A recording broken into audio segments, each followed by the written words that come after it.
Good morning, Mr. Pincott. Good morning, Your Worship, members of committee. Pleasure to be here.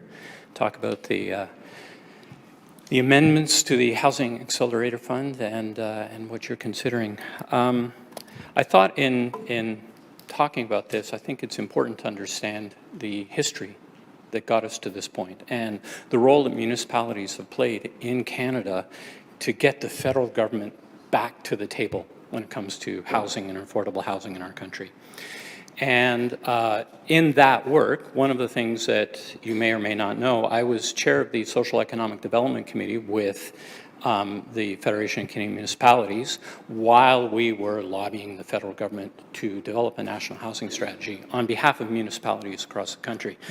I don't know if Councillor Barati was actually on the committee while I was there. Oh, you were lucky. You missed me chairing that committee.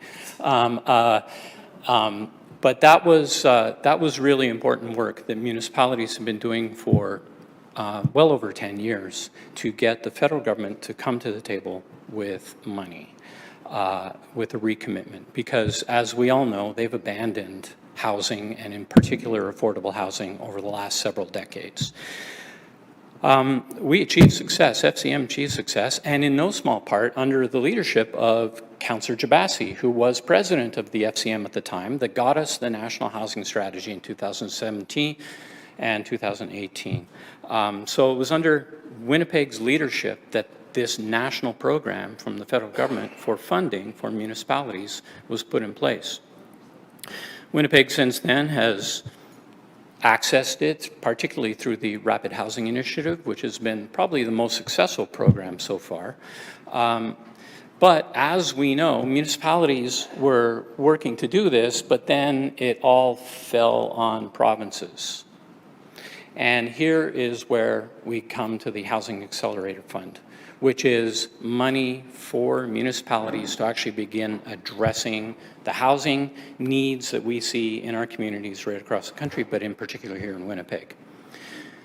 Back in 2017, when we were working on developing the National Housing Strategy, it was an affordable housing crisis. We were focused on affordable housing. We saw the challenges we saw at that time: growing homelessness, growing wait lists for affordable housing, and municipalities were working to address the affordable housing crisis that we saw.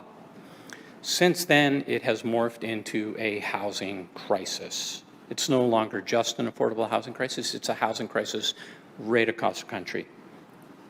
The Housing Accelerator Fund is a new tool that the federal government has put in place through CMHC to begin to try and address not just affordable housing, but the housing issue, the housing crisis directly.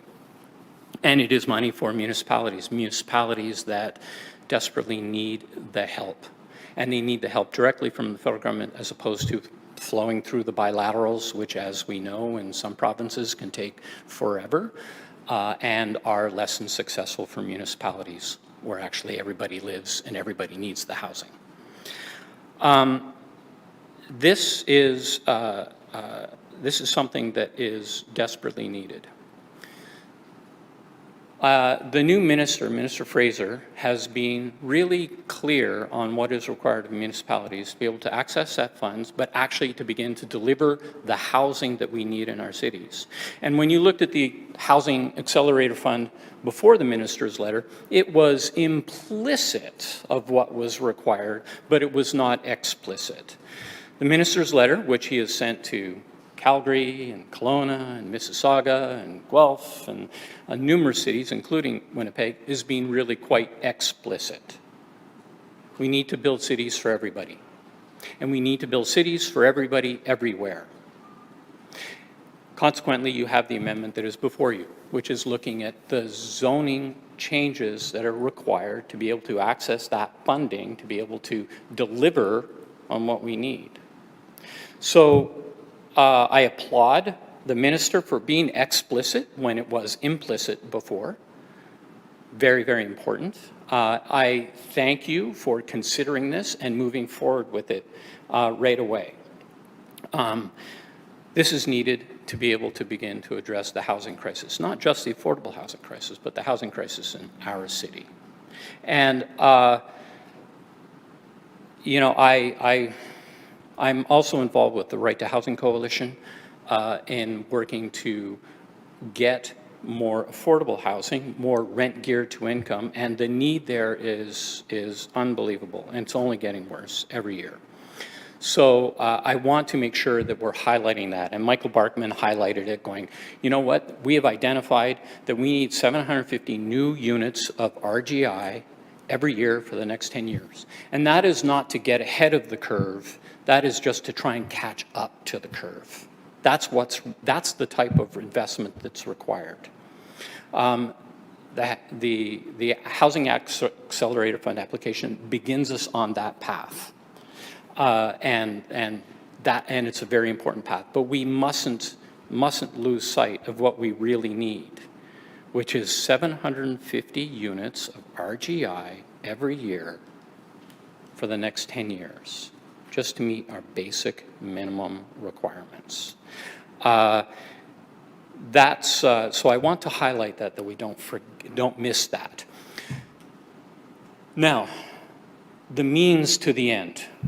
The means to the end that is before you are the amendments to the land use bylaw, which is basically looking at going, okay, we now have 4 units as of right, within 800 meters of transit, we can go up to 4 stories, or however you define that in feet or meters, and then looking at the redevelopment opportunities in what I like to think of as mall parking lots. I like to think of them as holding places for future housing.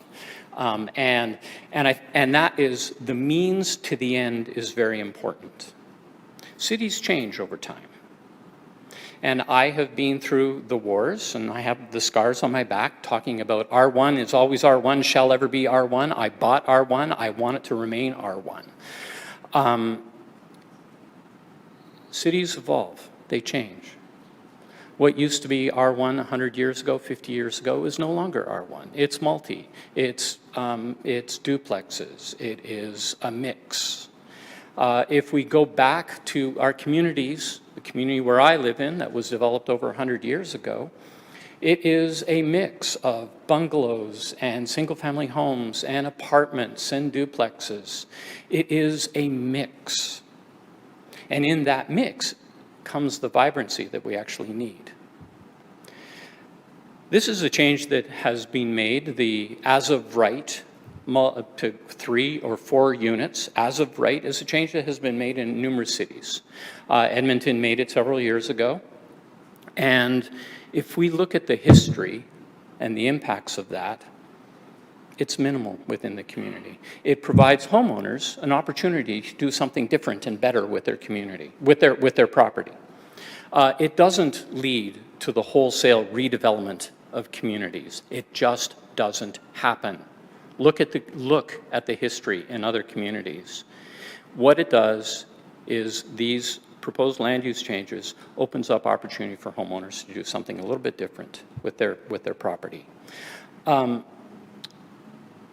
So there are 2 things about the land use changes. One is there's people's fear in response to it going, oh, we are going to destroy community. And as opposed to talking about what can homeowners do with their properties, they talk about what are developers going to do to my community. That doesn't happen. So it doesn't lead to the wholesale destruction of communities that people fear. But to be clear, it isn't a panacea for affordable housing either. These land use changes are not the panacea for housing. They are another tool to create more housing options within our existing communities. So for those who are stuck on the fears are not realized. In any other community, any other example, doesn't happen. And for those who might think, oh, the land use changes are the panacea, are going to open up all kinds of affordable housing, that doesn't happen either. We need more action. We need more solutions.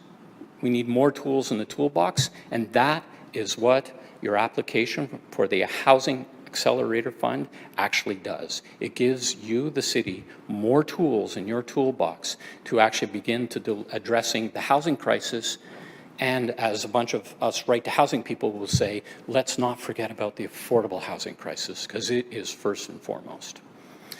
Thank you, members of council. Thank you very much, Mr. Pincott. I really appreciate I have one last thing. presentation. Sorry, I have one last thing. And I brought that one piece of paper specifically so I wouldn't forget it. Recommendation number 5 does not have a timeline. Might I suggest that you amend it to include a timeline for reporting back? This is the report back from public service that, and I would love to see no later than February. These should be fairly straightforward amendments. So if you could make sure that you actually include a timeline in the report back.